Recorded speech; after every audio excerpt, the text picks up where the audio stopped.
नर्मदा पंचकोशी यात्रा को लेकर श्रद्धालुओं में खासा उत्साह देखने को मिल रहा है। शुक्रवार से शुरू होने वाले 5 दिवसीय पंचकोशी यात्रा को लेकर बड़ी संख्या में श्रद्धालु देवास जिले के नेमावर पहुंचे, जहां मां नर्मदा की पूजा कर यात्रा की शुरुआत करेंगे। 5 दिवसीय पंचकोशी पदयात्रा की शुरुआत 13 फरवरी से होगी। यात्रा का यह 40 वर्ष है, जिसमें हजारों श्रद्धालु शामिल होंगे। यात्रा में शामिल होने के लिए श्रद्धालु एक दिन पहले ही अपने अपने संसाधनों के साथ नेमावर के नर्मदा तट पर पहुंचना शुरू हो गए थे। श्रद्धालु रात भर भजन कीर्तन करे और सुबह मां नर्मदा को कढ़ाई प्रसादी और चुनरी भेंट कर सिद्धेश्वर महादेव का जल अभिषेक, ध्वजा पूजन के बाद ध्वज लेकर यात्रा को शुरू करेंगे। 90 किलोमीटर की इस यात्रा देवास सीहोर और हरदा जिले से होकर गुजरेगी। 17 फरवरी को यात्रा का समापन नेमावर के नर्मदा तट पर प्रसादी भंडारे के साथ होगा। प्रशासन द्वारा भी यात्रा में शामिल होने वाले श्रद्धालुओं की सुरक्षा और सुविधा को ध्यान में रखते हुए सारी व्यवस्थाओं को जुटा लिया है। इस बार यात्रा में परिवर्तन किया। पहले जहां श्रद्धालुओं को बिजलगांव और ऊंचान घाट से नौकाओं के माध्यम से नर्मदा पार कराया जाता था, लेकिन इस बार बैराज डैम निर्माण के चलते नर्मदा नदी में पानी का बहाव तेज होने के कारण यात्रा छिपानेर और नेमावर की नर्मदा ब्रिज से होकर गुजरेगी। गाँव से आप पंचकोशी यात्रा में शामिल होना है? सारपुर से सुनीता बाई है। अच्छा, तो पहली बार आए? हाँ, पहली बार। तो आपको ये प्रेरणा कहाँ से मिली कि मुझे भी पंचकोशी यात्रा में जाना है? ऐसी खुशी से आ गए। अच्छा, तो और भी गांव से मिला आए होंगे? हाँ, बहुत आए। तो कितने साल तक आओगे आप? 5 साल तक। अच्छा, 5 साल का प्रण लिया आपने कि 5 साल तक। हाँ। कौन से गाँव रहते हैं आप? मेरा नाम रुक्मणी है, मैं अजना से रहती हूँ। ये पंचकोशी यात्रा में कितने साल से आ रहे हैं आप लोग? मेरे को 14 साल हो गए। और कितने लोग आते हैं आपके साथ? मेरे साथ मेरे भांजे आते हैं, मेरी नंद आती है, मेरे देवर आते हैं, मेरा लड़का आता है। अच्छा, ये बैराज डैम का निर्माण हो रहा है जिससे नर्मदा नदी में पानी भी बढ़ गया है, जिसके कारण रूट परिवर्तन हुआ है, इसकी जानकारी है आपको? नहीं, घुमाव कर दिया आपकी। अच्छा। हाँ, ये छिपानेर पे से जाना है। अच्छा, मतलब इस बार नौकाओं से पार नहीं होंगे? हाँ, नौका से पार नहीं होंगे, ब्रिज से जाओगे? ब्रिज से जाएंगे। तो इससे आपको अच्छा लग रहा है इस बार हाँ, परिवर्तन? अच्छा लग रहा है। अभी तो बहुत अच्छा लग रहा है, हर साल ही अच्छा लगता है। माँ के परिक्रमा करने में कोई दिक्कत नहीं है, कहीं से कहीं तक भी परेशानी नहीं होती है। इससे पहले नौकाओं से नर्मदा को पार कराया जाता था। हाँ। तो इस बार ब्रिज से जा रहे हैं, पुल से जा रहे हैं। हाँ। तो क्या देख रहे हो इससे? क्या परिवर्तन अच्छा हुआ कि गलत हुआ? ये अच्छा, एक आसन से तो वो गलत हुआ, क्योंकि हमें फिर नहाने के लिए उधर साधन नहीं है, कहाँ नहाएंगे हम लोग। कहाँ से आया? अनूप सिंह राठौर। कहाँ से आया? कुंडिया। पंचकोशी यात्रा में शामिल होना। पंचकोशी यात्रा में बताइए कितने साल से आ रहे हैं, कितने लोग आपके साथ? हमारे साथ है 10 लोग। 10 साल से आ रहा है। अच्छा। हाँ।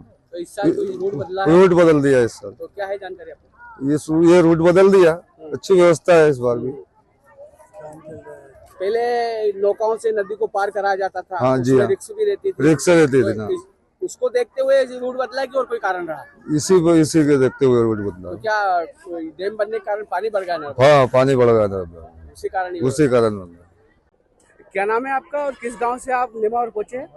मेरा नाम गोविंद प्रसाद चौहान, देवगांव खुर्द से आया हूँ। कितने साल से पंचकोशी यात्रा में आप शामिल हो रहे हैं? हम 3-4 साल हो गए लगभग में। अच्छा जी। इस बार रूट बदल दिया गया है, उसकी जानकारी है आपको? जी हाँ, है। अच्छा, मोबाइल पे डाल दिया था। अच्छा। मिल गई थी जानकारी। और कितने लोग आए आपके साथ? लगभग हमारे गांव से 10-15 लोग आए। अच्छा जी। इस यात्रा के दौरान कोई परेशानी तो नहीं, कोई परेशानी नहीं, कोई दिक्कत तो नहीं आती? नहीं, कोई दिक्कत नहीं। पंचकोशी यात्रा को लेकर नगर पंचायत द्वारा श्रद्धालुओं के लिए क्या व्यवस्था की जा रही है?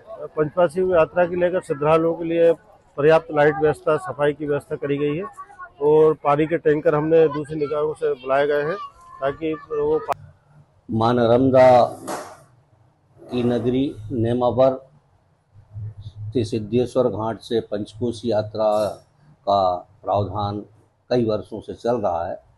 इस वर्ष इसमें थोड़ा परिवर्तन हुआ है और यहाँ से पूर्व में जो गुड़गांव होते हुए जाती थी यात्रा, ये यात्रा के जो क्या नाम केंद्रीय समिति द्वारा मार्ग परिवर्तित किया है।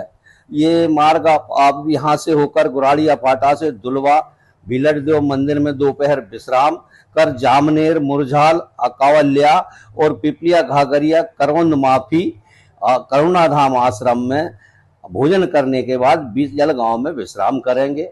बिजल गांव से फिर 14 तारीख को चलेंगे करौंद माफी करुणाधाम बीजाधाम छीपानेर के लिए रवाना होंगे और वहां से सीहोर डिस्ट्रिक्ट में प्रवेश करेंगे। इसके बाद छीपानेर नर्मदा पुल से वह हरदा डिस्ट्रिक्ट में प्रवेश करते हुए दिनांक 17 को वापस नेमावर पुराने पुल से वापस आएंगे। ये 3 जिलों में होकर निकलेगी और तीनों जिलों ने आपस में अपना समन्वय स्थापित करके पंचकोशी यात्रा की अच्छी से अच्छी व्यवस्था का प्रयास किया है।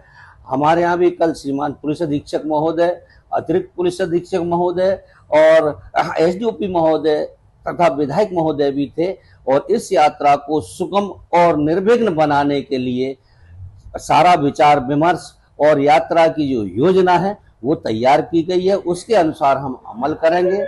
अभी नेमावर थाना पर व्यवस्था हेतु एसएएफ का 48 का बल आ गया है।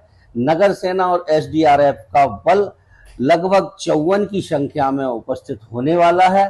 लगभग 40 हमारे ग्राम चौकीदार विशेष पुलिस अधिकारी भी एसडीएम साहब ने भेजे हैं, वहां की हमारा और बल उपस्थित होगा और श्रीमान पुलिस अधीक्षक महोदय के निर्देशानुसार हम ये पंचकोशी यात्रा निर्विघ्न और शांतिपूर्ण तरीके से इस तरीके से व्यवस्था करेंगे कि किसी भी श्रद्धालु को कोई समस्या ना हो और वो अपनी तन्मयता के साथ इस यात्रा को पूर्ण कर सके।